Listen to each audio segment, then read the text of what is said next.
ஓம் விக்னேஸ்வரா போற்றி, ஓம் நவகர்ணர்களை போற்றி. மகர ராசி நேயர்களுக்கு வணக்கம். நேயர்களே, இந்த வீடியோ பதிவில் தொப்புளில் குங்குமப்பூ தடவுறதால மகர ராசிக்கு உண்டான யோக பலன்களை பார்க்க போகிறோம். நம்ம உடம்புல தொப்புள், நம்ம உடம்புல நடுவு பகுதி தொப்புளுங்கிறது ரொம்ப முக்கியமானது. அதாவது மனித ஆணாக இருந்தாலும் சரி, பெண்ணாக இருந்தாலும் சரி, மனிதனுக்கு உடம்பில் 9 ஓட்டை இருக்குது. ஓட்டை வீடு 9 வாசல் அப்படிம்பாங்க. அதாவது அந்த 9 ஓட்டை வழியாக சுவாசம் போய்கிட்டு இருக்கு. சிலவர் வாயால் கூட சுவாசம் விடுவாங்க. 2 கண், 2 நாசி துவாரம், மூக்கு துவாரம், வாய், அடுத்து தொப்புள், ஆசன வாய், உயிர் பிறப்புறுப்பு, இப்படி நிறைய சொல்லிட்டு போகலாம். இப்படி எண்ணி பார்த்தோம்னா 9 துவாரம் இருக்குது. இந்த 9 துவாரம் மனிதனுக்கு ரொம்ப முக்கியம். அதில் நடுமையமாக முக்கியமாக இருக்குது தொப்புள். சரியா? தொப்புள் ஒரு மனிதனுக்கு யோகத்தையும் அதிர்ஷ்டத்தையும் கொடுக்குது. வேத ஜோதிடத்தில் ஒரு அமைப்பு இருக்குது. ஏன்னா ஒரு தாயுடைய அன்பு, பாசம், தாய் சம்மந்தப்பட்ட விஷயம் அனைத்தையும் ஒரு குழந்தைக்கு கொண்டு வந்து கொடுக்கறது தொப்புள் தான். பிரசவமாகும்போது ஒரு தாய் யாராக இருந்தாலும் ஒரு தாய் மடியில் தான் பிறப்போம். ஒரு தாய்க்கு தான் பிறப்போம் மனித இனம். அந்த மனித இனத்தில் அந்த குழந்தை கற்பையிலேருந்து வெளியே வந்தாலும், தாயின் கற்பப்பையிலேருந்து வெளியே வந்தாலுமே, வெளியே கொஞ்ச நேரத்துக்கு அந்த ஒரு உறவு ஒன்று இருக்கும், தொப்புள் குடி உறவு. சரியா? அது பெண்களுக்கு தெரியும், எல்லாருக்கும் தெரியும், குடும்பத்திற்கு எல்லாருக்குமே தெரியும். கொஞ்சம் நேரம் கழித்து குழந்தை பிறந்து கொஞ்சம் நேரம் கழித்து அதை கட் பண்ணி விடுவாங்க. அந்த தாய்க்கும் பிள்ளைக்கும் உள்ள உறவு, அந்த தொப்புள் குடிமா உறவு இருக்கும். அது எப்படின்னா, குழந்தைக்கு ஆணி வேறு மாதிரி, தொப்புளுக்கும் தொப்புள் கொடி தாய்க்கும் குழந்தைக்கும் ஒரு கனெக்ஷன். அந்த குழந்தை தாயை விட்டு வரமாட்டேன், எங்கள் அம்மா விட்டு வரமாட்டேன், எனக்கு இன்னும் எங்கள் அம்மா கிட்ட உறவு இருக்குது, எங்கள் அம்மாவின் மூலிமா நான் பிறந்திருக்கிறேன் அப்படின்னு அந்த தாய்க்கு ஒரு மரியாதை செலுத்துகிற ஒரு அமைப்பாக தான் மனித வாழ்க்கையில் தொப்புள் இருக்குது. தொப்புளுங்கிறது ஒரு முக்கியமான, ஒரு புனிதமான இடம். சரியா? சில பேர் தொப்புளை பற்றி பேசினா கொஞ்சம் கூச்சப்படுவாங்க, போடுவாங்க, சங்கோச்சப்படுவாங்க. தயவுசெய்து அப்படிலாம் எடுத்துக்காதீங்க. தொப்புள் ஒரு முக்கியமான இடம். சரியா? ஒரு மனிதனுக்கு சந்ததி விருத்திக்கு பிறப்புறுப்புகள் எப்படி முக்கியமோ அதே மாதிரி தொப்புள் நம்ம எங்கேருந்து வந்தோம், நம்ம தாயின் கருவறையிலேருந்து வந்தோம், அந்த கருவறையிலேருந்து வெளியே வந்தாலுமே அதை விடாத ஒரு உறவு தான் தொப்புள் குடி உறவு. அதை நிறைய பேர் சொல்லுவாங்க, என் சொந்த பந்தம் தொப்புள் குடி உறவுலாம் இங்கெங்கே இருக்கிறாங்க அப்படிம்பாங்க. தானாடா விட்டாலும் தன் தசையை ஆடும். அந்த தொப்புள் குடி உறவு மூலிமா தான் நமக்கு சில உணர்ச்சிகள்லாம் நமக்கு உண்டாகுது. அப்பேற்பட்ட அந்த தொப்புள் மனித உடம்பில் முக்கியமாக பார்க்கப்படுகிறது. மணிப்பூர சக்கரம் அங்கே இருக்குது. உடம்பில் உயிரின் மையப்பகுதி தொப்புள் தான். சரியா? நிறைய தொப்புளை பற்றி நிறையா சொல்லலாம். நான் எதுக்கு இந்த தொப்புளை இப்போ சொல்கிறேன்னா, தொப்புளில் நீங்கள் குங்குமப்பூ தடவுறதுனால உங்களுக்கு நிறைய யோக பலன்கள் கிடைக்கும். குங்குமப்பூங்கிறது ஆன்மீகத்தில் முக்கியமானது. குங்குமம் இல்லை, குங்குமப்பூ. குங்குமப்பூ விலை கூட, 1 கிராமில் தான் வாங்க முடியும். 1 கிராமு 350 ரூபா, 400 ரூபாய்க்கு மேலே இருக்கும். சரியா? அதை எங்கே வாங்கணும், எப்படி வாங்கணும், அதெல்லாம் பற்றி சொல்கிறேன். இது ஒரு முக்கியமான வீடியோ. மகர ராசிக்கு வாழ்நாள் முழுக்க வச்சுக்கலாம். ஆண் பெண் இருபாலரும் வச்சுக்கலாம். இந்த நான் சொல்கிற தகவல் யார் வேணாலும் யூஸ் பண்ணிக்கலாம். சரியா? இந்த குங்குமப்பூ தொப்புளை தடவுறது யார் வேணாலும் யூஸ் பண்ணிக்கலாம். சரியா நேயர்களே? ஒரு 12 வயசு குழந்தையிலேருந்து ஒரு 80-90 வயசு முதியவர் வரைக்கும் யூஸ் பண்ணிக்கலாம். நல்லது, உடம்புக்கு நல்லது. பட் இந்த பொருள் கொஞ்சம் காஸ்ட்லி. இதை கொஞ்சம் சிக்கனமாக பயன்படுத்தணும். ஒரு முக்கியமான நாள் அன்றைக்கி பயன்படுத்திட்டிங்கன்னா யோக பலன்கள் கூடும். கிரக தொடர்புகளும் இதில் நிறைய வசப்படும். கிரக தோஷம் நீரும் நல்ல விதமாக பார்க்கப்படுகிறது. தகவல்களை சொல்கிறேன், பொறுமையாக பாருங்கள். எது சந்தேகமாக இருந்துச்சுன்னா கமெண்ட் பாக்ஸில் கேளுங்க. ஏன்னா சில பேருக்கு என்னோடய வீடியோ கேட்டுட்டு அது சம்மந்தமாக சில சந்தேகங்கள் கிடைக்கும். அதை கமெண்ட் பாக்ஸில் கேளுங்க. ஃபோன் பண்ணிலாம் தயவுசெய்து கேட்காதீங்க. கமெண்ட் பாக்ஸில் கேளுங்க. கண்டிப்பாக நான் ரிப்ளை பண்ணுவேன், ரியாக்ட் பண்ணுவேன். பொது ஜோதிடத்தில் கமெண்ட் பாக்ஸில் கண்டிப்பாக ரிப்ளை பண்ணுவோம். அது நிறைய பேருக்கு தெரியும், தொடர்ந்து பார்க்குறவங்களுக்கு தெரியும். நிறைய பேருக்கு நான் பண்ணியிருக்கிறேன். அதன் அடிப்படையில் அந்த உத்தரவாதத்தை என்னால் கொடுக்க முடியும். இப்போ இந்த வீடியோ பதிவில் நேயர்களுக்கு, மகர ராசி நேயர்களுக்கு, உத்திராடம், திருவோணம், அவிட்ட நட்சத்திர நேயர்களுக்கு தொப்புள் மூலிமா செய்கிற சில காரியங்கள். பொதுவாக தொப்புள் நல்லெண்ணெய் விளக்கெண்ணெய் ஊற்றலாங்க. நார்மலாக எல்லாருமே வீட்டில் ஊற்றினோம்னா உடம்புல உஷ்ணம் குறையும். அந்த காலத்திலலாம் சொல்லுவாங்க, சனி நீராடுமாங்க, வாரம் 2 அப்படிம்பாங்க.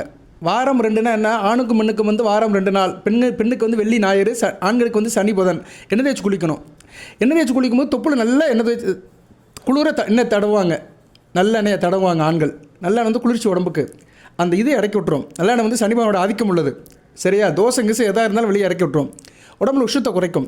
மனித உடம்பே 3 ஆனது தான். கபம், பித்தம், அடுத்து வாயு. சரியா? கபம் குளிர்ச்சி, பித்தம் உஷ்ணம், வாயுங்கிறது காற்று. கபம், பித்தம், வாயு 3 சேர்ந்தது தான் மனித உடல். இந்த 3 பேலன்ஸாக இருந்துச்சுன்னா நல்லா இருக்காங்கன்னு அர்த்தம். சரியா நேயர்களே? உடல் நல்லா இருக்குது, சமச்சீராக இருக்குது, பேலன்ஸாக இருக்குன்னு அர்த்தம். இதில் வந்து தொப்புள் பகுதி ரொம்ப முக்கியம். நமக்கு வந்து சில நேரம் வயிற்று வலி வந்துடும், நிறைய பேருக்கு வரும், கிராமத்தெல்லாம் செய்வாங்க. எனக்கு என்னுடைய கேரியரில் நடந்திருக்கு. நான் ஸ்கூலில் படிக்கும்போதெல்லாம் வெயில் விளாண்டுட்டு வருவேன். ஃபுட்பால் கிரவுண்டில் அப்போல்லாம் விளாடுவான். அப்போல்லாம் ஷூவும் கிடையாது, ஒன்றும் கிடையாது, வெறுங்காலில் தான் ஸ்கூலுக்கே போவான். இந்த ஷூ போடுறது வைக்கிறதெல்லாம் மெட்ரிகுலேஷனில் தான் இருந்துச்சு. அப்போல்லாம் மெட்ரிகுலேஷன்லாம் கிடையாது, எல்லாம் கவர்மெண்ட் ஸ்கூலு, மேனேஜ்மெண்ட் ஸ்கூலு தான். எல்லாம் போவோம். இன்றைக்கி ஒரு 50 வயசில் இருக்கிறவங்களுக்கு தெரியும், 50லேருந்து ஒரு 60 வயசுக்குள்ளே இருக்கிறவங்க கண்டிப்பாக இதை ஃபீல் பண்ணுவாங்க. வெறுங்காலில் தான் போவோம். பைக்கெட்டும் அது பேர். அந்த நம்ம கொண்டு போகிற புஸ்தமெல்லாம் கொண்டு போகிற பைக்கு பேர் பைக்கெட்டு. அதில் ஒரு தட்டை வச்சு கொண்டு போவோம். மதிய சாப்பாடு அங்கே சாப்பிட்டுட்டு அப்படியே படித்து முடித்து வளர்ந்தவன் தான் நானும். அதில் வந்து மதியம் அந்த ஃபுட்பாலில் விளாடுவோம். ஃபுட்பால் கிரவுண்டில் பந்து விளாடுவோம். பிடி பீரியடில், PET period, physical education train எடுப்பாங்க. அதில் விளாண்டுட்டு வீட்டுக்கு வந்தோடனே நைட்டில் சில நேரம் உஷ்ணம் ஆயிரும், வயிறு வலிக்கும், புரட்டி வலிக்கும். அப்போ என்ன செய்வோம், ஒரே மருந்து என்ன, அம்மா என்ன செய்வாங்க, நல்லெண்ணெய் தொப்பில் ஊற்றி ஈர துணியை போட்டுருவாங்க. ஒரு சின்ன ஈர துணியை நினச்சி போட்டுருவாங்க, நைஸான துணியை. ஒரு கொஞ்ச நேரத்தில் அந்த உஷ்ணம் சரியாக போயிடும், அந்த வயிற்று வலி நின்று போயிடும். ஸோ தொப்புள் வந்து அந்தளவுக்கு ஒரு மனிதனுக்கு பாதுகாப்பான இடம். மணிப்பூர சக்கரம் அங்கே தான் இயங்குது. நாபிக் கமலம் அப்படிம்பாங்க. நாபி யோகங்கிறது தொப்புள் தான். நாதஸ்வர வாசிக்கிற கலைஞர்களுக்கெல்லாம் வந்து அந்த நாதத்தை, அந்த மூச்சை இழுத்து கரெக்டாக பேலன்ஸ் பண்ணுற இடம் தொப்புள் தான். நாபிக் கமலத்திலேருந்து வர அந்த மூச்சு காற்றை அவங்க இறைவனோட அருளால் உள்வாங்கி இசையோடு கலந்து வெளியிடுறது தான் நாதஸ்வர இசை, சரியா, நாதஸ்வர ஒளி. இப்படி நிறைய சொல்லிட்டு போகலாம். அந்த தொப்புள் வந்து ஒரு மனிதனுக்கு தைரியத்தையும் உயிராற்றலையும் செரிமான சக்தியும் கொடுக்குது, ஆன்மீக தெளிவையும் கொடுக்குது, சரியா. தொப்புள் எந்த அளவுக்கு பராமரிக்கிறோமோ அந்த அளவுக்கு ஆன்மீக சிந்தனை நல்லாயிருக்கும், ஆன்மீக தெளிவு இருக்கும். இப்படி நிறைய மனித வாழ்க்கையில் ஒரு முக்கியமான இடமாக தொப்புள் பார்க்கப்படுகிறது. அதாவது எப்படின்னா, அந்த தொப்புள் வந்து நம்ம உடம்புல நடுப்பகுதியில் இருக்கும், சரியா. அதனால் அதை வந்து மேலேயும் வேலை செய்யும், கீழே வேலை செய்யும். ரைட் நேயர்களே, தொப்புளை பற்றி ஓரளவு சொல்லிட்டேன். இதில் எது சந்தேகம் இருந்துச்சா கமெண்ட் பாக்ஸில் கேளுங்க. இப்போ வந்து குங்குமப்பூக்கு வருவோம். குங்குமப்பூ வந்து குரு பகவான் செவ்வாய் பகவானுடைய அனுக்கிரம் உள்ளது. குங்குமப்பூ வந்து ஆன்மீக தொடர்பு, கிரகங்களுடைய தொடர்பு உள்ளது. தொப்புள் வந்து ஆன்மீக தொடர்பு உள்ளது, மனித உடல் சம்மந்தப்பட்டது. ஜோதிடம் வந்து மூன்றாக பிரிக்கப்பட்டிருக்கு. மூன்றுமே ஒன்றுக்குள்ளே ஒன்று தொடர்பு இருக்குது. ஜோதிடம், மருத்துவம், ஆன்மீகம் மூணுமே ஒட்டி பிறந்த குழந்தைகள் மாதிரி தான், அடுத்தடுத்து பிறந்த குழந்தைகள் மாதிரி தான், ஒரு தாய் பிள்ளைகள் மாதிரி தான்.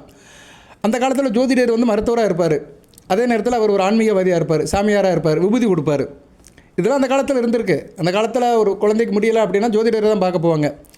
அவர் வந்து என்ன பார்ப்பார், ஆரம்பத்தில் வந்து பிள்ளைக்கு என்ன பிரச்சனை சொல்லி விபூதி போடுவார், இல்லைன்னா சில கைமருந்தை கொடுப்பாரு. ரொம்ப பிரச்சனைனா ஜாதகத்தை எடுத்து பார்ப்பார், சரியா. இது ஏதோ ஒன்று நடக்கும் அவர் வீட்டில்.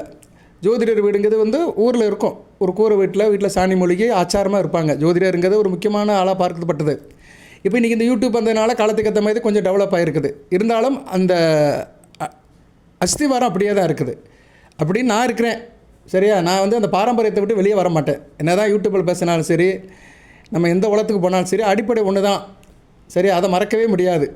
பேசிக்காக இன்றைக்கி மறக்க முடியாது. அம்மா தான், அத்தை தான்.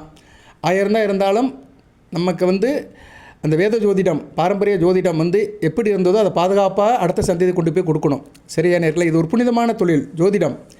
அதாவது எப்படின்னா, தெய்வ நம்பிக்கை அடுத்து மனிதன் ஜோதிடத்துக்கு தான் வராங்க, சரியா. தெய்வ நம்பிக்கை அடுத்து ஜோதிடத்துக்கு தான் வராங்க. அடுத்து மருத்துவத்துக்கு போகிறாங்க. ரொம்ப முடியலன்னா டாக்டரை பார்க்க போவாங்க, வைத்தியரை பார்க்க போவாங்க. ஸோ ஒரு 3 தான் இருக்குது. ஒரு பிரச்சனை என்னென்னா கோயிலுக்கு போய் கும்பிடுவாங்க.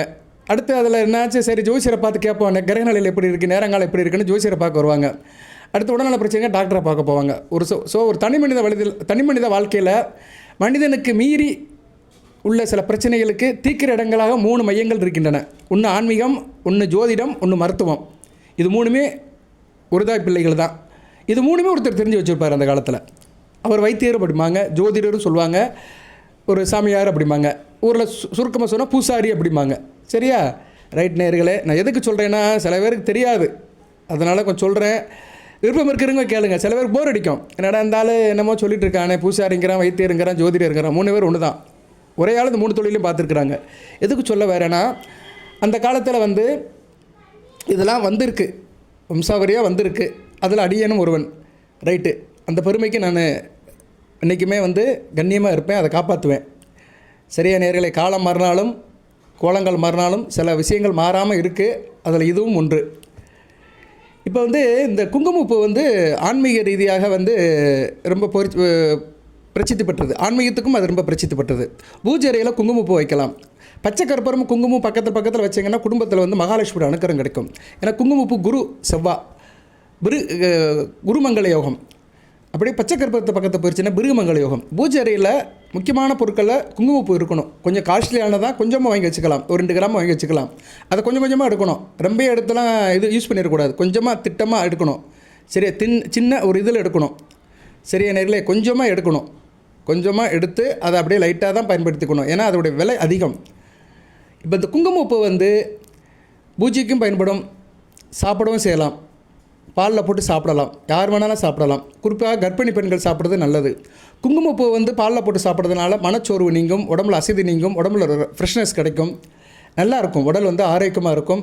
உடம்புல வந்து என்னென்னா தெய்வ கடாட்சியம் இருக்கும். இறையொருள் வந்து பரிபூர்ணமாக கிடைக்கும். குரு அருள் திருவருளாக கிடைக்கும். தைரிய வீரிய காரியமாக இருப்பீங்க. செவ்வாய் குருவுடைய அருள் பரிபூர்ணமாக கிடைக்கும். குங்குமப்பூ சாப்பிட்றதுனால உடம்புல உள்ள பித்தம் குறையும், கொழுப்பு குறையும். கொலஸ்ட்ராலுங்கிறோம் பார்த்தீங்களா, கொலஸ்ட்ராலுங்கிறது என்னென்னா ஜனன ஜெகத்தில் குரு செவ்வாய் சரியில்லாத பேலன்ஸாக இல்லாதவங்களுக்கு உடம்புல கொலஸ்ட்ரால் அதிகமாகும். கொலஸ்ட்ரால் கொடுக்குற கிரகமே குரு தான். கொலஸ்ட்ரால் எதில் சார் இருக்கும் அப்படின்னா ரத்தத்தில் தான் இருக்கும். ரத்தங்கிறது செவ்வாய். ஸோ ரத்தத்தில் வந்து கொலஸ்ட்ரால் கொழுப்பின் அளவு அதிகமாகச்சுன்னா அது வந்து நம்ம வந்து கொழுப்பு உடம்புல ரத்த கொழுப்பு அதிகமாக இருக்குங்கிறோம். இது காரணம் குரு செவ்வாய் சரியில்லாமல் இருக்குது ஜனன ஜாதகத்தில். ஸோ குங்குமப்பூ சாப்பிட்றதுனால இந்த கொலஸ்ட்ராலுடைய சதவீதம் கட்டுப்படும். இப்படி நிறையா சொல்லிட்டு போகலாம்.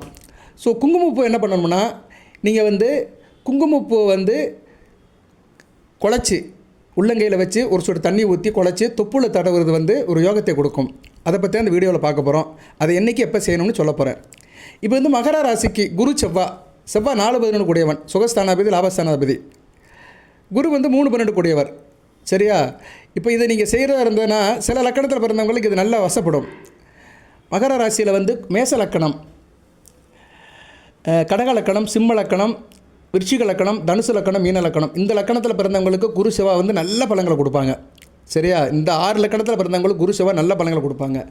அவங்க இந்த காரியம் பண்ணாங்கன்னா கூடுதல் பலன் கிடைக்கும். அடுத்து மத்தியம பலன் யாருக்கு சார் கிடைக்கும் அப்படின்னு பார்த்தோம்னா, ரிஷபத்துக்கு வந்து மத்தியம பலன் கிடைக்கும். துலாமுக்கு மத்தியம பலன் கிடைக்கும். மிதுனம் கன்னிக்கு வந்து சுமாராக தான் கிடைக்கும். மகர கும்பத்துக்கு பரவாயில்ல. சரியா, ஸோ மற்ற லக்கணத்துக்கு வந்து ஒரு ஆவரேஜாக தான் கிடைக்கும். ஆனால் நான் சொன்ன லக்கணம் மேஷம், கடகம், சிம்மம், விருச்சிகம், தனுசு, மீனம், இந்த 6 லக்கணத்துக்குமே குரு செவ்வாய் வந்து வாரி வழங்குவாங்க, நல்ல பலன்களை கொடுப்பாங்க. அவங்க வந்து இது குங்குமப்பூ பயன்படுத்துறது கூடுதல் சிறப்பு. சில பேருக்கு சில காரியங்கள் பண்ணுனா பலன்கள் கிடைக்காது. சரியா, சில பேர் பூஜையெல்லாம் பண்ணுவாங்க, சார் அவர் பண்ணார் நான் பண்ணேன் ஆனால் எனக்கு பலன்களே இல்லை சார் அப்படிம்பாங்க. ஆனால் அவங்களுக்கு வந்து அந்த அமைப்பு இருக்கும். அது கர்மாவின்படி அந்த அமைப்பு இருக்கும். சில பேருக்கு அந்த அமைப்பு இருக்காது, வேலை செய்யாது, கொஞ்சம் லேட்டாக வேலை செய்யும். அதுக்கு மேலே பார்க்கணும்னா ஜாதகத்தை தான் பார்க்கணும்.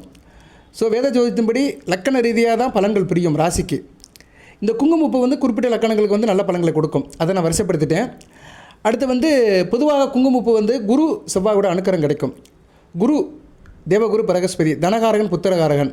உங்களுக்கு கையில் நல்ல பணம் இருக்கணும் அப்படின்னா குங்குமப்பூ வந்து நீங்கள் யூஸ் பண்ணலாம். குங்குமப்பூ வந்து என்ன பண்ணணும் அப்படின்னா, வாரத்தில் ஒரு நாள் வியாழக்கிழமை மட்டும் இரவு 8 to 9 நீங்கள் குழச்சி தொப்புளை தடவணும்.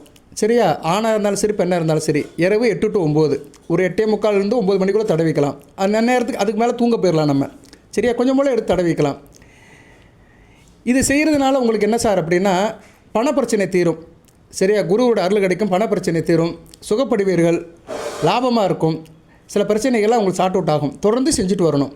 சரியா நேர்களே, இதை வந்து இடது கை உள்ளங்கையில் வைக்கணும். இடது உள்ளங்கையில் வச்சுக்கிட்டு நம்ம வலது கை பெருவரில் இருக்குல்ல, அதனால் குழைக்கணும். கொஞ்சம் போல் எடுத்து வச்சுட்டு ஒரு சூடு தண்ணி ஊற்றி குழைச்சி அப்படியே நம்ம வந்து திருச்செந்தூர் முருகனை நினச்சி அப்படியே தொப்பில் தடவிடணும். சரியா நேரில், இதெல்லாம் ரொம்ப தடவக்கூடாது. ஏன்னா குங்குமப்பூ வந்து காஸ்ட்லியானது. அதை வந்து நம்ம வந்து கொஞ்சம் போல் எடுத்து தொப்பில் தடவுறது வந்து மிகச்சிறப்பாக பார்க்கப்படுகிறது. தொடர்ந்து செஞ்சுட்டு வந்தீங்கன்னா நல்ல மாற்றம் கிடைக்கும். இப்போ வந்து வீட்டு பூஜை ரூம்லேயும் இதை நீங்கள் வச்சு கும்பிடலாம். திருச்செந்தூர் முருகன் வந்து இதுக்கு ஒரு முக்கியமான கிரகமாக கடவுளாக பார்க்கப்படுகிறார். குரு செவ்வாய் அப்படி காம்பினேஷனாலே திருச்செந்தூர் முருகன் தான். ஏன்னா செவ்வாய் வந்து அங்காரகன், முருகனுடைய அம்சம். குரு வந்து தேவகுரு பிரகஸ்பதி. திருச்செந்தூரில் முருகன் வந்து ஞான குருவாக தான் இருக்கிறார், மேதா தட்சிணாமூர்த்தியாக தான் இருக்கிறார், ஞானத்தை வழங்குறாரு. தன் தகப்பனை வச்சு கும்பிட்ட இடம் திருச்செந்தூர் முருகன் கோயிலுக்கு போனீங்கன்னா மூலஸ்தானத்துக்கு பின்னாடி பஞ்சலிங்கம் இருக்குது. அந்த பஞ்சலிங்கத்தை கும்பிட்டு தான் முருகப்பெருமான் வந்து சூரபத்மான வதம் பண்ணார். அந்த தகப்பனே வந்து ஒரு வணங்கின இடம். அங்கே வந்து அவர் வந்து ஒரு ஞானஸ்தலமாக தான் இருக்குது. தேவர்களுக்கு வந்து ஞானத்தை புதிச்சார். 30 கோடி தேவர்களுக்குமே வந்து ஞானத்தை புதிச்சார் அவர் முருகப்பெருமான். தவம் இருந்தார். சூரபத்மான் அழிக்கிறதுக்கு தவம் இருந்த இடம் வந்து திருச்செந்தூர். ஸோ திருச்செந்தூர் முருகனை வச்சு நீங்கள் கும்பிடணும். எப்படி சார் கும்பிடணும் அப்படின்னா, வியாழக்கிழமை வியாழக்கிழமை இரவு 8 to 9 வீட்டில் திருச்செந்தூர் முருகன் படம். திருச்செந்தூர் முருகன் படம் எல்லா வீட்லையும் இருக்கணும். மகர ராசியில் பிறந்தவங்க வீட்டில் திருச்செந்தூர் முருகன் படம் இருக்கிறது மிகச்சிறப்பாக பார்க்கப்படுகிறது. சரியா? ஏன்னா மகரத்தில் தான் செவ்வாய் உச்சம் அடைவார். செவ்வாய் உச்சம் அடைகிறாருன்னா என்னென்னா, அவருக்கு பிடித்த வீடு வந்து மகரம் தான். அவருடைய கெஸ்ட் ஹவுஸ் ட்ராவல்ஸ் பங்களா வந்து மகரம் தான். அவர் வந்து எங்கன்னா சுற்றி வந்தாலுமே அவர் ஓய்வு எடுக்கிற இடம் வந்து மகரம் தான். ஸோ மகரத்தில் வந்து செவ்வாய் வந்து உச்சம் அடைகிறதுனால திருச்செந்தூர் முருகன் படம் மகர ராசி வீட்டில் இருக்கணும். சரியா நேர்களே? நீங்கள் வந்து வியாழக்கிழமை இரவு 8 to 9 வீட்டில் வந்து பூஜை புனஸ்காரம் பண்ணுங்க. உங்களால் எப்படி முடியுமோ அதெல்லாம் செய்யுங்க. மிகச்சிறப்பாக பார்க்கப்படுகிறது. இதை உங்கள் சாய்ஸுக்கே விட்டுக்கிறத, இதை செய்யுங்க அதை செய்யுங்கலாம் சொல்ல மாட்டேன். உங்கள் வீட்டில் எப்படி கும்பிடுவீங்களோ அப்படியே கும்பிடுங்க. சரியா நேர்களே? அதில்குள்ளே நான் உள்ளே வரல. ஏன்னா ஒவ்வொருத்தரும் ஒரு விதமாக சாமி கும்பிடுவீங்க. ஆனால் முருகன் படம் இருக்கணும். திருச்செந்தூர் முருகன் படம் இருக்கணும். பஞ்சபாத்திரத்தில் நீங்கள் தீர்த்த வைங்க, நெய்வேத்தியம் வைங்க. நெய்வேத்தியம் வைக்கிறது தான் முக்கியம். பாலை சூடு பண்ணி ஆற வச்சுக்கோங்க. பாலை சூடு பண்ணி ஆற வச்சு அதில் குங்குமப்பூ போடுங்க. எவர் சில்வர் டம்ளர் யூஸ் பண்ணாதீங்க.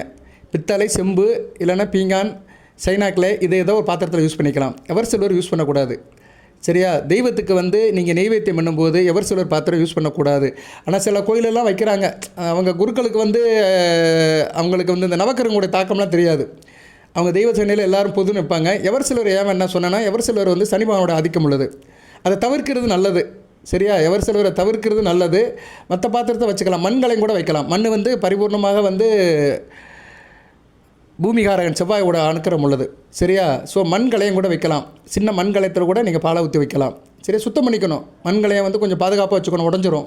அதுக்கு வந்து பித்தளை, செம்பு, பஞ்சபாத்திரம் கிடைக்கும். சரியா? அதில் வந்து ஊற்றிக்கலாம். நீங்கள் சுத்தமாக விளக்கி அதில் ஊற்றி வச்சுக்கலாம். இதுக்கு மேலே இதை பற்றி பேசக்கூடாது. ஏன்னா ரொம்பையும் வந்து நம்ம நூதனம் பார்த்தோன்னு வச்சுக்கோங்களேன், நடைமுறைக்கு சாத்தியப்படாது. உங்கள் சாய்ஸ் தான். அதை உங்ககிட்டே விட்டதை வாய்ப்பு இருக்கிறவங்க பயன்படுத்திக்கோங்க. பட்டு அதுக்குள்ளே விஷயம் இருக்குது, அதையும் சொல்லிட்டேன். அதில் வந்து காய்ச்சின பாலை போட்டு காய்ச்சின பாலை ஊற்றி அதில் கொஞ்சம் போல் குங்குமப்பூ போட்டுருங்க. நாட்டு சர்க்கரை போட்டிங்கன்னா மிகச்சிறப்பு. அங்கே வந்து சுக்கரனோட அனுக்கிரகம் வந்துடும். பால் வந்து சந்திரன், குங்குமப்பூ வந்து குரு அண்டு செவ்வாய், நாட்டு சர்க்கரை வந்து சுக்கிரன். நல்ல அமைப்பாக இருக்கும். சரியா நேர்களே? உங்கள் ராசிக்கு வேண்டிய 4, 11, 5, 10 சுக்கிரன் நாட்டு சக்கரில் வந்துடுவார். சில பூஜை புனஸ்காரம் பண்ணும்போது இது மாதிரி பொருட்கள் காம்பினேஷன் பண்ணும்போது அது நல்ல விதமாக பார்க்கப்படுகிறது. முருகனுடைய நாமத்தை சொல்லுங்கள். வந்த வினையும் வருகின்ற வல்வடியும் கந்தன் என்று சொல்ல கலங்கிடமே செந்தில் நெறி செவ்வாய் என்று திணீரடைவருக்கு மேவராத வினை. இப்படி நிறைய இருக்குது. சரியா? முருகன் நாமத்தை சொல்லிவிட்டு ப்ரே பண்ணுங்கள். உங்கள் வேண்டுதெல்லாம் சொல்லுங்கள். மிகச்சிறப்பாக பார்க்கப்படுகிறது. குறையெல்லாம் தீரும். ப்ரே பண்ணி முடித்த பின்னாடி, சாமி கும்பிட்ட பின்னாடி என்ன பண்ணுங்கள், அந்த பாலை எடுத்து எல்லோரும் சாப்பிட்டுக்கோங்க. சாப்பிட்டு முடிச்சுட்டு கொஞ்சம் போல் குங்குமப்பூ எடுத்து உள்ளங்கையில் வச்சு உங்கள் வேலையெல்லாம் முடிஞ்சு தூங்க போகிறேன்னு நினச்சிட்டா கரெக்டாக ஒரு 9 மணிக்குள்ளே செஞ்சிடணும். அதை வந்து நான் சொன்ன மாதிரி இடதுகை உள்ளங்கையில் வச்சு வலதுகை ஆள்காட்டி விரல். ஏன் வலதுகை ஆள்காட்டி விரல் சொல்கிறேன்னா, அது வந்து குருவுடைய ஆதிக்கம் உள்ளது. நம்ம விரல்களிலே வந்து ஆள்காட்டி விரல் குருவுடைய ஆதிக்கம் உள்ளது. ஒவ்வொரு விரலுக்குமே ஒரு கிரகத்துடைய ஆதிக்கம் இருக்குது. ஆள்காட்டி விரல் குருவின் ஆதிக்கம் உள்ளது. அதனால் அதை குழச்சி அந்த விரலால் அந்த குங்குமப்பூவை குழச்சி நம்ம உள்ளங்கையிலே வச்சு குழச்சி, இடது உள்ளங்கையிலே வச்சு குழச்சி தொப்புளில் தடவிட்டோன்னா மிகச்சிறப்பாக பார்க்கப்படுகிறது. இதை தொடர்ந்து செய்யுங்க, பிரச்சனை தீரும். எவ்வளவோ வழிகள் இருக்குது, அது இது ஒரு வழி. இதை வந்து பரிகாரம்லாம் சொல்ல மாட்டேன். இது நம்ம வீட்டில் நம்ம செய்கிற ஒரு காரியம், நல்ல காரியம். சரியா? குங்குமப்பூ என்ற ஒரு பொருளால், ஒரு ஆன்மீக பொருளால், ஒரு சக்தி வாய்ந்த பொருளால், ஒரு நறுமண பொருளால் நம்ம வந்து ஒரு காரியம் செய்கிறோம். குங்குமப்பூ வந்து காஷ்மீர்லேருந்து கிடைக்குது. காதி கிராஃப்டில் கிடைக்கும், நாட்டு மருந்து கடையில் கிடைக்கும், முக்கியமான இடத்துல கிடைக்கும். இதில் டூப்ளிகேட் ஒரிஜினல் பார்த்து வாங்கணும். ஏன்னா காஸ்ட்லியாக இருக்கிறதுனால டூப்ளிகேட் நிறையா இருக்கும். இன்றைக்கி வந்து நிறைய உண்மைன்னு சொல்கிற இடத்துல பொய்யும் இருக்குது. அரிசினா கல், அரிசியில் அந்த காலத்தில் கல் நிறைய கிடக்கும். சரி, அது மாதிரி கலப்படம் வாங்க. இன்றைக்கி கலப்படம் நிறைய இருக்க தான் செய்யுது. அதே மாதிரி குங்குமப்பூவும் கலப்படம் இருக்குது, டூப்ளிகேட் இருக்குது, பார்த்து வாங்கணும். அது எப்படி சார் செக் பண்ணுறது அப்படின்னா, இது கொஞ்சம் விஷயமாக தான் பார்க்கணும். சரி, நம்பிக்கையின் பேரில் தான் வாங்கணும். இதை கண்டுபிடிச்சிடலாம் டூப்ளிகேட் எப்படின்னு. கண்ணாடி டம்ளரில் கொஞ்சம் தண்ணி ஊற்றிடணும். கண்ணாடி டம்ளரில் தண்ணி ஊற்றி கொஞ்சம் போல் போட்டிங்கன்னா வச்சுக்கோங்களேன், அது கலர் மாறாது. ஒரு 10-15 நிமிஷத்துக்கு அப்படியே நிற்கும். தண்ணிக்குள்ளே விழுந்தாலுமே அது அப்படியே நிற்கும். அந்த ஒரிஜினல் எப்படி இருக்கோ அது அப்படியே நிற்கும். அதுக்கு பின்னாடி தான் ஒரு 10-15 நிமிஷத்துக்கு பின்னாடி தான் அதோட கலர் மாறும். குறைஞ்சது 10 நிமிஷத்துக்கு பின்னாடி அதோட கலர் சாயம் வெளுக்கும். சாயம் வந்து பிரியும், தண்ணிக்குள்ளே அதோடைய சாயம் பிரியும். அந்த தண்ணி வந்து கலராக மாறும். பொதுவாக குங்குமப்பூ வந்து மெரூன் கலரில் இருக்கும் அல்லது ஊதா கலரில் இருக்கும். சரியா? மெரூன் அல்லது ஊதா கலரில் இருக்கும் குங்குமப்பூ. அதனால் கொஞ்சம் பார்த்து வாங்கணும். வீட்டில் இருக்க பெரியவங்கிட்ட கேட்டுக்கோங்க. சில இப்போ இளைய தலைமுறைகளுக்கெல்லாம் இது தெரியாது. சரியா? இது தெரியாது. அதனால் இதை பார்த்து கடையில் கேட்டு வாங்கி செய்யுங்க. விருப்பம் இருக்கிறவங்க செய்யுங்க, அவசரப்பட்டு செய்யாதீங்க. இது இன்றைக்கி தான் செய்யணும், நாளைக்கு தான் செய்யணும் கிடையாது. வாரத்தில் வியாழக்கிழமை செஞ்சால் போதும். அது எந்த வியாழக்கிழமையும் செய்யலாம், வாழ்நாளில் எந்த வியாழக்கிழமையும் செய்யலாம், சரியா? ஆனால் இதை செஞ்சுட்டு வந்தீங்கன்னா சில பலன்கள் கிடைக்கும். ஜனன ஜாதகத்தில் குரு செவ்வாய் கெட்டு போனவங்க இது செய்யலாம். ஜனன ஜாதகத்தில் ராசி லக்கணத்துக்கு குரு 6, 8, 12 மறைஞ்சிருக்கிறாரு. குரு செவ்வாய் சரியில்லை, குரு செவ்வாய் சஷ்டாசமாக இருக்காங்க, சரியா? அவங்கெல்லாம் செய்யலாம். குரு திசை சரியாக நடக்க மாட்டேங்குது, குரு திசையில் பெனிஃபிட் கிடைக்க மாட்டேங்குது, எனக்கு குரு திசை நடக்கு சார், குரு திசையில் வந்து பலன் அடையணும் அப்படின்னா இது செய்யலாம். ஆரம்ப கட்டத்தில் சில பேருக்கு செவ்வாய் திசை நடக்கும், இந்த உத்திராட நட்சத்திரத்துக்கு நடக்கும். அப்படி நட்சத்திரத்துக்கெல்லாம் பிறக்கும்போது முடிஞ்சு போயிடும். திருவோண நட்சத்திரத்துக்கு கொஞ்சம் வயசில் நடக்கும், சரி, ஹைஸ்கூலில் பறக்கும்போது நடக்கும், 15 வயசுக்குள்ளே முடிஞ்சு போயிடும். அடுத்து வந்து உத்திராடத்துக்கு கொஞ்சம் இழுத்து நடக்கும். உத்திராடத்துக்கு காலேஜ் படிக்கும்போது செவ்வாய் திசை நடக்கும். ஏன்னா செவ்வாய் திசை வந்து பின்னாடி தான் வரும். சூரிய திசையில் பிறந்திருப்பாங்க, அதில் ஒரு 2-3 வருஷம் இருக்கும். அடுத்து சந்திர திசை 10, 13, அங்கிட்டு செவ்வாய் திசை ஒரு 7, 20 வயசு வரைக்கும் உத்திராடத்துக்கு நடக்கும். மேக்ஸிமம் விவரம் தெரிகிற வரைக்கும் நடக்கும். ஸோ உத்திராட நட்சத்திரக்காரங்களுக்கு இது செவ்வாய் திசை நடக்கிறவங்களும் இதை பயன்படுத்திக்கலாம். அதுபோது 3 நட்சத்திரம் பிறந்தவங்களும் குரு திசை மத்தியமாக இதில் நடக்கும். குரு திசை நடக்கும். குரு திசை நடக்கிறவங்களும் இதை செஞ்சுக்கலாம். அவசரப்பட்டோ வேகமாகவோ இதை செய்ய வேண்டிய அவசியம் இல்லை, சரியா? பொறுமையாக செய்யுங்க, வியாழக்கிழமை செய்யுங்க. இன்றைக்கி தான் செய்யணும்னு சொல்ல மாட்டேன், பட் செய்கிற அன்றைக்கி வியாழக்கிழமையே செய்யுங்க, நல்ல விதமாக பார்க்கப்படுகிறது. இப்படி வழிபாடு பண்ணணும், இந்த தெய்வத்தை கும்பிடணும், அதனுடைய இதெல்லாம் சொல்லிட்டேன். குங்குமப்பூடைய மகிமைகளும் சொல்லியிருக்கிறேன். அதே மாதிரி அதை தடவுற தொப்புளுடைய தகவலையும் சொல்லியிருக்கிறேன், சரியா? இன்னும் நிறையா இருக்குது. இதே 21 நிமிஷம் ஆச்சு. ரொம்ப சொன்னோம்னா நீட்டி போலங்கிற மாதிரி இருக்கும். சில பேர் சொல்லுவாங்க, சுருக்கமாக சொல்லுங்கள் சார், குங்குமப்பூ தொப்புளை தடவணும், இது எதுக்கு நீ இவ்வளோ நேரம் பேசுகிறீங்க அப்படிலாம் கேட்குறாங்க. அப்படி சொல்லிட்டு போயிடலாம். குங்குமப்பூ தொப்புளை தடவுங்கன்னா இது எதுக்கு தடவணும், ஏன் தடவணும், அதனால் என்ன நடக்கும் அதெல்லாம் சொல்லணும். அதை நான் என்னுடைய ஸ்டைலில் சொல்கிறேன். என்னுடைய வே ஆஃப் அப்ரோச்சில் சொல்லும்போது சில தகவல்கள் சொல்லுவேன், எடுத்துக்காட்டுகள் சொல்லுவேன், உதாரணம் சொல்லுவேன், சில ஊமைகள் இதெல்லாம் சொல்லும்போது கொஞ்சம் வீடியோ எடுத்து கூடியிருது. தயவுசெய்து யாரும் தப்பாக எடுத்துக்காதீங்க. நான் இந்த மாதிரி இப்போ பேசுகிறது இல்லை, மேக்ஸிமம் குறைக்கிறேன். அப்படி இருந்து 20 நிமிஷம் எக்ஸீட் ஆயிடுது, 20 நிமிஷத்தை கட்டி போயிடுது. வாழ்த்துக்கள் நேரில் இதை செய்யுங்க. இதுக்கு தம்மையில் அப்படி தான் போடுவேன். தொப்புளில் இதை தடவுங்கள், பணம் சொத்து சுகம் சேரும். மகரம், உங்கள் தொப்புளில் இதை மட்டும் தொடர்ந்து தடவி வாருங்கள், பணம் சொத்து சுகம் பல வழியிலும் சேரும். இப்படி தான் தம்மையில் டைட்டில் போடுவேன். பணம் சொத்து சுகம் அப்படின்னா என்ன? காசு பணம், பிள்ளைகளால் பிள்ளைகளால் ஒரு சந்தோஷம். ஏன்னா குரு தனகாரகன், புத்திரகாரகன். பிள்ளைகள் விஷயத்தில் நல்ல ஒரு ஏற்றம் கிடைக்கும். மற்றபடி உடல் ஆரோக்கியம் இருக்கும், நல்ல விதமாக பார்க்கப்படுகிறது. இதை நீங்கள் செய்யலாம், சரியா? மருத்துவ குணமும் இருக்குது, இதை செய்யலாம், சரியா நேயர்களே? கொஞ்சம் குங்குமப்பூ வாங்கி செய்யணும். வாங்குறது கொஞ்சம் ஒரிஜினலாக பார்த்து வாங்குங்க. வாழ்த்துக்கள் நேயர்களே. எல்லாம் வல்ல இறைவன் மகர ராசி நேயர்களுக்கு சில சௌபாகியத்தையும் சில ஐஸ்வர்யத்தையும் சில நன்மையும் கொடுப்பார். அனைத்து வளங்கள் நலங்களை பெற்று தேக ஆரோக்கியத்துடன் தீர்க்காலுடன் நீடியோடு வாழ்க, நிறைந்த வளம் பெறுக. நன்றி நேயர்களே.